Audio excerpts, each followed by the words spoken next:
देहरादून, उत्तराखंड की राजनीति का एक युग खत्म, नहीं रहे भुवन चंद्र खंडूरी। उत्तराखंड की राजनीति का आज सबसे दुखद अध्याय खत्म हो गया। पूर्व मुख्यमंत्री और पूर्व केंद्रीय मंत्री ने अस्पताल में अंतिम सांस ली।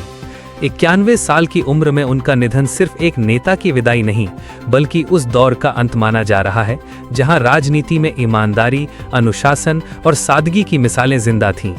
प्रदेश भर में शोक की लहर है। लोग उन्हें सिर्फ मुख्यमंत्री नहीं, बल्कि फौजी सोच वाले साफ छवि के नेता के तौर पर याद कर रहे हैं। फौज की वर्दी से सत्ता के गलियारों तक।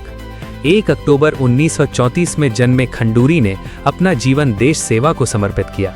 भारतीय सेना के कोर ऑफ इंजीनियर्स में 36 वर्षों तक सेवा देने वाले खंडूरी ने 1971 के भारत पाक युद्ध में भी अहम भूमिका निभाई। सेना में चीफ इंजीनियर और एडिशनल मिलिट्री सेक्रेटरी जैसे बड़े पद संभालने वाले खंडूरी को 1982 में अति विशिष्ट सेवा मेडल यानी AVSM से सम्मानित किया गया था। फौज में मिली सख्ती और अनुशासन ही बाद में उनकी राजनीतिक पहचान बनी। राम मंदिर आंदोलन से राजनीति में एंट्री। 1990 के दशक में राम मंदिर आंदोलन के दौरान वे भाजपा से जुड़े। 1991 में पहली बार गढ़वाल लोकसभा सीट से सांसद बने और लगातार 4 बार जनता ने उन पर भरोसा जताया। वाजपेयी सरकार में बिछाया हाईवे का जाल। पूर्व प्रधानमंत्री अटल बिहारी वाजपेयी की सरकार में खंडूरी ने सड़क परिवहन और राजमार्ग मंत्रालय संभाला। यही वो दौर था जब देश में गोल्डन क्वाड्रिलैटरल जैसी महत्वाकांक्षी परियोजनाओं ने रफ्तार पकड़ी।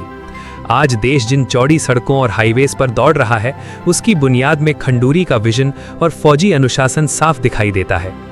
मुख्यमंत्री बनते ही सबसे पहले नेताओं की सुविधाओं पर चली कैंची। 2007 में उत्तराखंड के मुख्यमंत्री बनते ही खंडूरी ने VIP कल्चर पर सबसे बड़ा वार किया।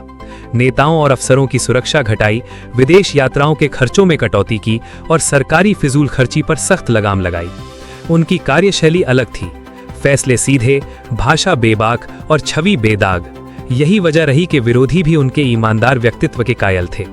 हालांकि 2009 लोकसभा चुनाव में भाजपा की हार के बाद उन्हें इस्तीफा देना पड़ा। 2011 में उन्होंने दोबारा मुख्यमंत्री पद संभाला, लेकिन 2012 विधानसभा चुनाव में हार के बाद सत्ता से बाहर हो गए। बेटी ने संभाली राजनीतिक विरासत।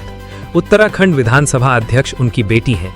पिता की राजनीतिक विरासत को आगे बढ़ाते हुए उन्होंने उत्तराखंड की पहली महिला स्पीकर बनकर इतिहास रचा। उत्तराखंड ने खो दिया ईमानदार राजनीति का चेहरा। खंडूरी के निधन के साथ उत्तराखंड ने एक ऐसा चेहरा खो दिया है जिसे सत्ता से ज्यादा व्यवस्था सुधारने की चिंता थी। राजनीति में जहां आरोप और विवाद आम हो चुके हैं, वहां खंडूरी अपने सादे जीवन, सख्त फैसलों और साफ छवि के कारण अलग पहचान रखते थे। उन्होंने सिर्फ देश की सीमाओं की रक्षा नहीं की, बल्कि उत्तराखंड की राजनीति को भी एक अनुशासित दिशा देने की कोशिश की। अब वे नहीं हैं, लेकिन उनकी सादगी, ईमानदारी और बेबाकी लंबे समय तक उत्तराखंड की राजनीति में मिसाल बनकर याद की जाएगी।